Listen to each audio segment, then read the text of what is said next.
오늘은 10계명 중에 마지막 계명을 살펴보겠습니다.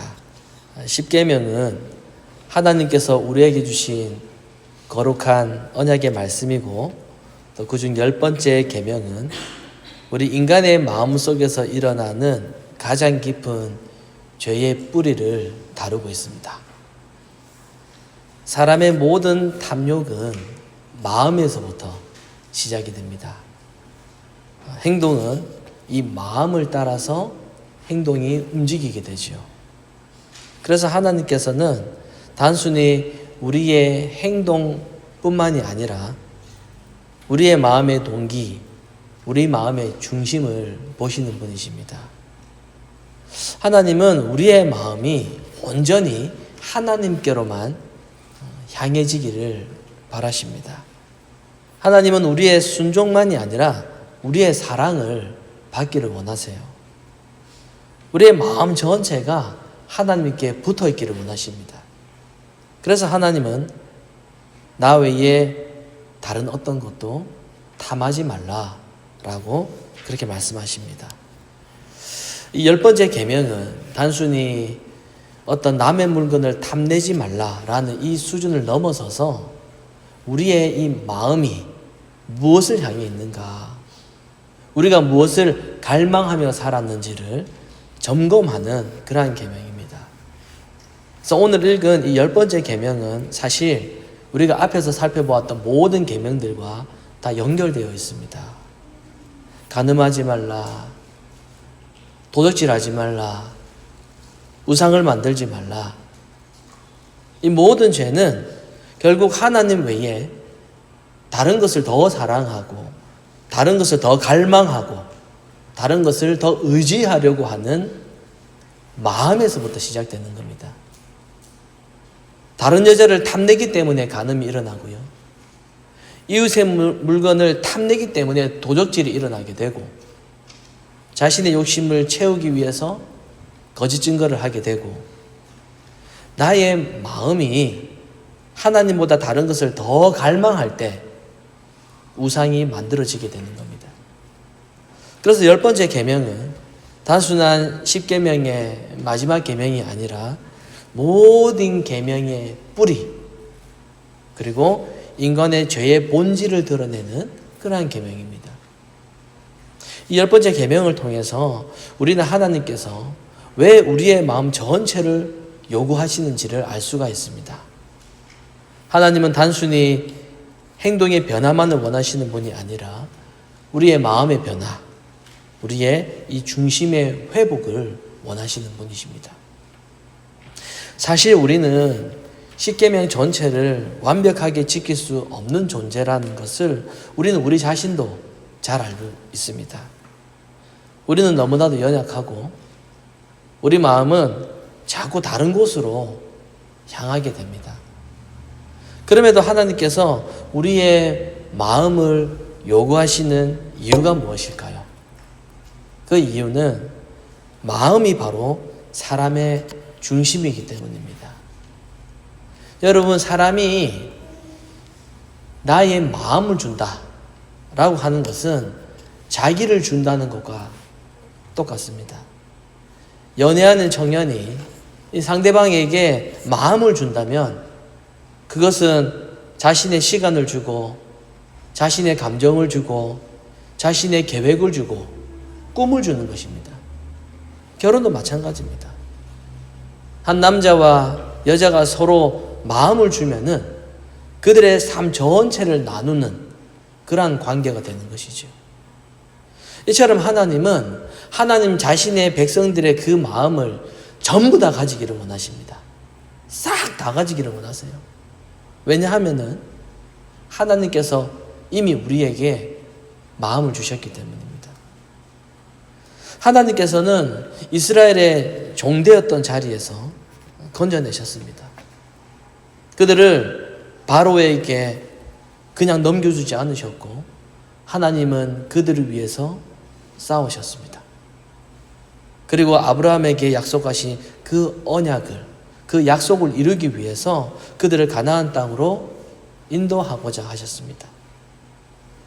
하나님은 마치 남편이 아내의 마음을 간절히 구하듯이 자녀가 부모의 사랑받기를 바라고 있듯이 그렇게 자녀들에게 마음을 요구하시는 겁니다. 그러나 백성들은 하나님을 외면했습니다. 하나님께 마음을 들이지 않았어요. 그럼에도 하나님은 그들을 포기하지 않으셨습니다. 왜냐하면 하나님은 언약의 사랑, 포기하지 않는 사랑으로 그들을 사랑하셨기 때문입니다. 그래서 하나님은 그들의 마음을 계속 요구하고 계속해서 그들의 마음을 찾으십니다. 하나님이 우리의 마음을 요구하시는 것은 우리에게서 하나님께서 뭔가를 빼앗아가기 위해서 그게 아닙니다. 하나님은 우리를 사랑하시기 때문에 우리에게 생명을 주신 아버지이시기 때문에 우리를 직접 살려주셨기 때문에 우리를 가장 좋은 길로 인도하시기를 원하십니다. 옛날의 왕들은 이 백성들에게 많은 것을 요구했습니다. 이것을 바쳐라. 저것을 바쳐라. 이렇게 하라. 저렇게 하라. 그래서 왕이 백성들에게 아무리 물질적인 것, 심지어 목숨도 요구할 수 있지만은 그러나 백성들의 마음은 요구할 수가 없었습니다. 하지만 백성들에 대한 하나님의 법은 달라요. 하나님께서 먼저 자기 백성들에게 아버지의 마음을 먼저 주셨고 그런 다음에 그들의 마음을 요구하셨습니다. 하나님께서 자녀들에게 이 마음을 요구하시는 그 근본적인 이유는 하나님께서 우리에게 먼저 마음을 주셨기 때문이다 라는 거예요. 이것이 하나님의 주권적인 사랑입니다. 오직 주인 되신 하나님만이 그의 백성들의 마음을 요구할 수가 있는 겁니다. 그러나 문제는 우리의 마음이 너무나도 약하고 우리가 죄의 유혹에 너무 쉽게 이끌려간다는 겁니다. 그래서 예레미야 17장에 보면 이렇게 말합니다. 만물보다 거짓되고 심히 부패한 것이 그게 바로 마음이다라고 그렇게 이야기를 해요. 예수님도 말씀하시잖아요. 마음에 대해서.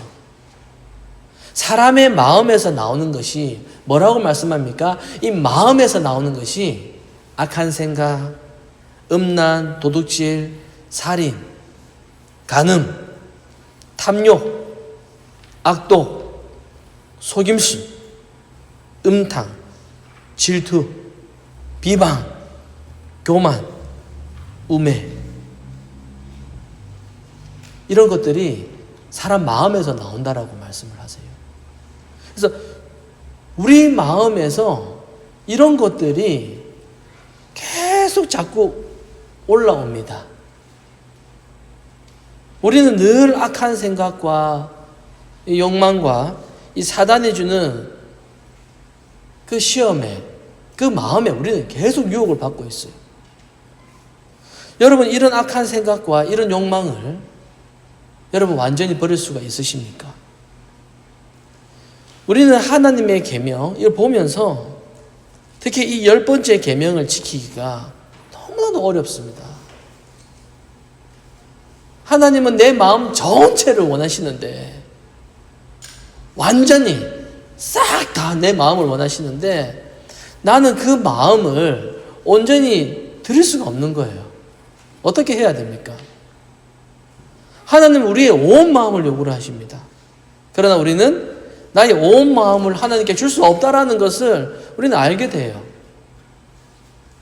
자, 이런 모습 속에서 우리는 자주 낙심하게 됩니다. 계명을 다 지킬 수 없다. 그렇게 말하는 것은 또 하나님을 무시하는 것 같고 교만해 보이고 계명을 못 지킨다라고 말하는 것 그것도 하나님을 무시하는 것 같고 그렇게 느껴집니다.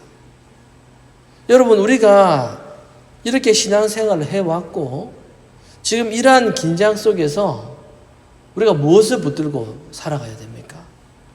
여기서 우리가 기억을 해야 되는 것은 하나님의 은혜입니다. 하나님의 이 계명을 완전히 지키신 분이 한 분이 계시죠.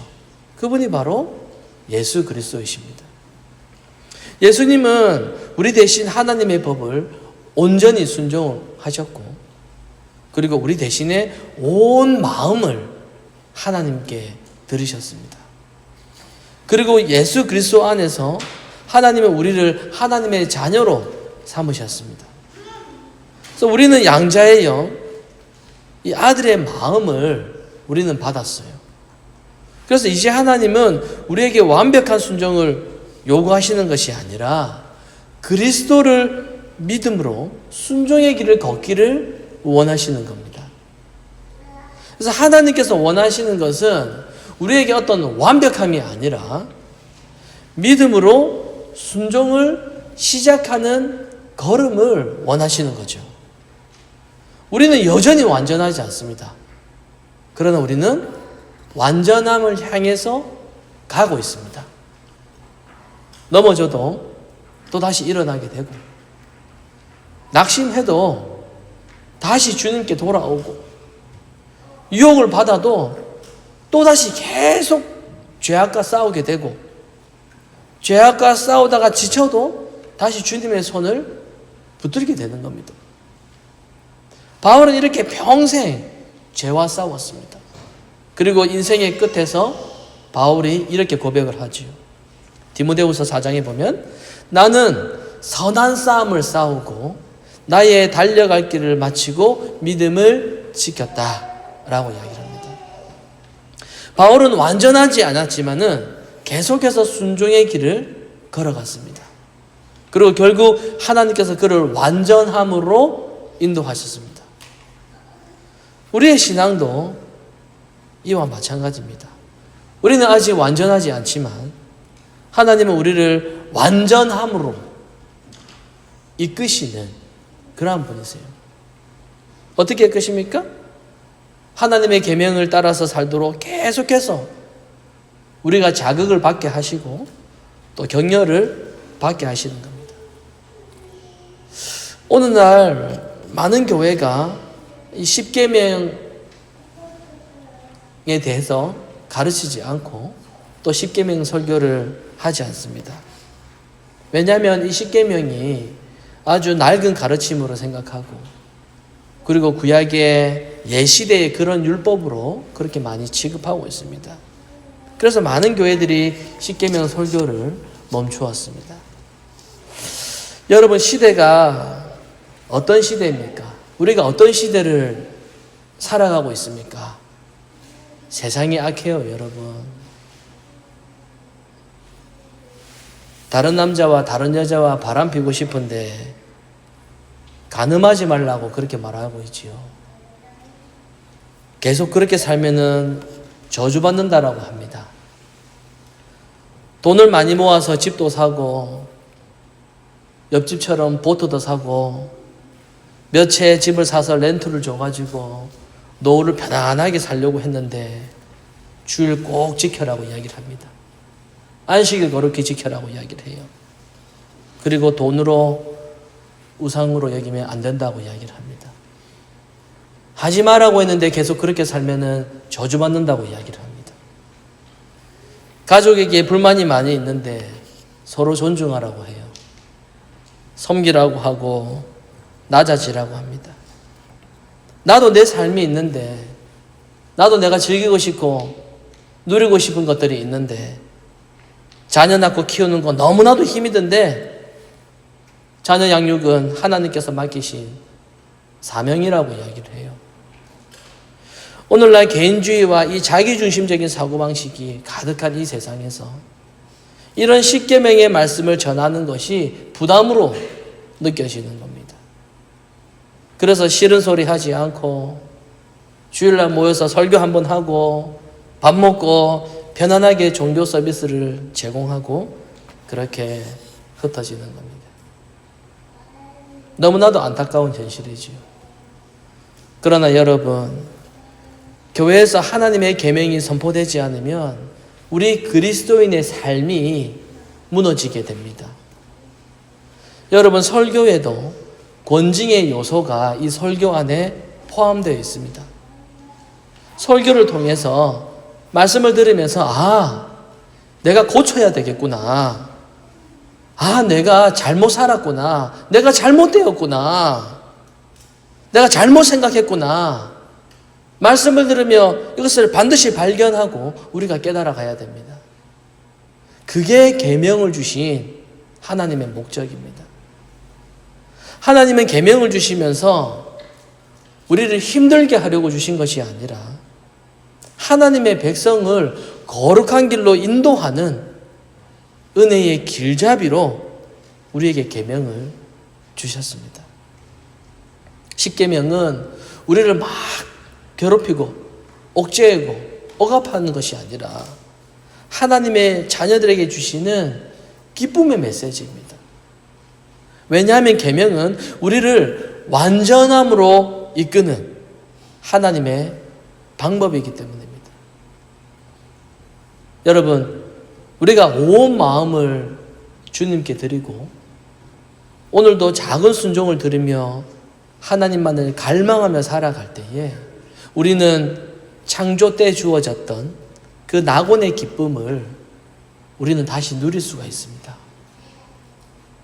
에덴 동산에서 아담과 하와가 죄를 짓기 전에 그들의 마음은 온전히 하나님께 향해 있었습니다. 그것이 바로 참된 행복이었어요. 그들은 거룩했고 그들의 마음은 전적으로 오직 하나님께만 향했습니다. 거기에 아주 충만한 기쁨과 충만한 행복이 그곳에 있었습니다. 그러나 타락 이후에 우리는 욕망과 죄의 종이 되었습니다.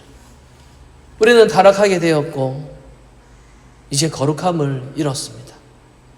그래서 죄악과 욕망의 종이 되어서 참된 기쁨도 잃었고 행복도 다 잃었습니다. 그러나 예수 그리스도 안에서 하나님은 우리를 다시 자유롭게 하셨습니다. 우리 안에 거룩한 욕망, 하나님을 향한 그 갈망이 다시 회복되게 되었습니다. 예수 그리스도를 통해서 이제서야 온 마음을 다해서 우리가 하나님을 섬기고 그렇게 하고 싶은 마음을 다시금 가지게 되었습니다.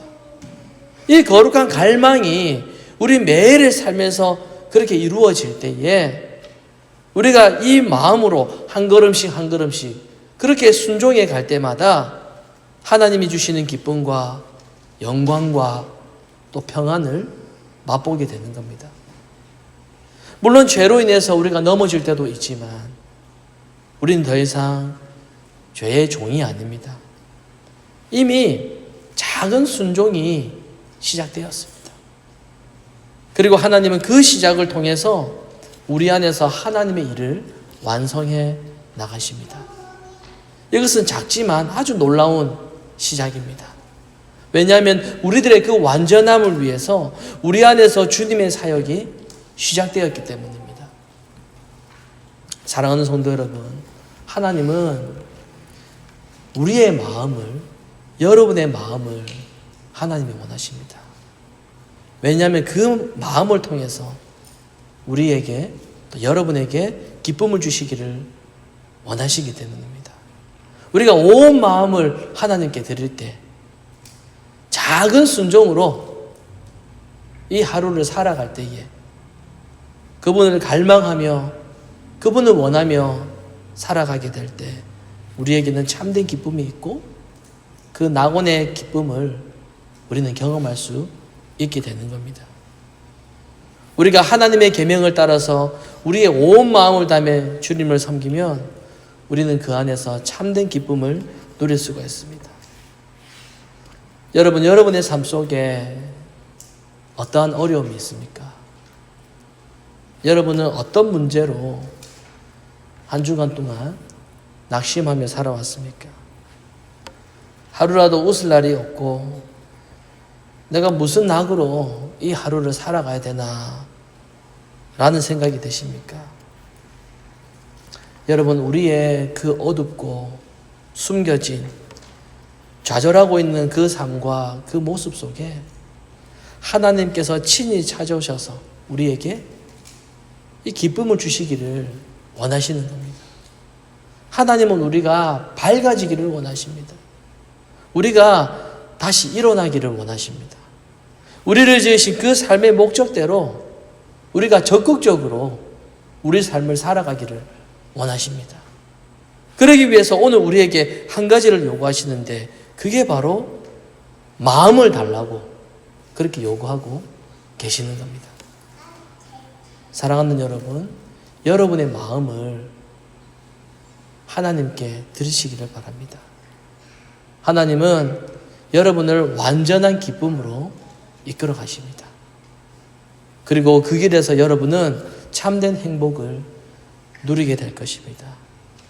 그렇게 살아갈 때, 그리고 하나님 앞에 갈 때까지 이 땅에서 낙원의 기쁨을 누리게 될 것입니다. 오늘 주신 이 말씀을 기억하시면서 우리에게 계명을 허락하신 그 하나님께 감사하시고, 그리고 하나님께 온전히 우리의 이 마음을 들여서 하나님을 사랑하시는, 그리하여서 참된 기쁨을 누리시는 우리 모두가 되시기를 성부와 성자와 성령의 이름으로 축원합니다.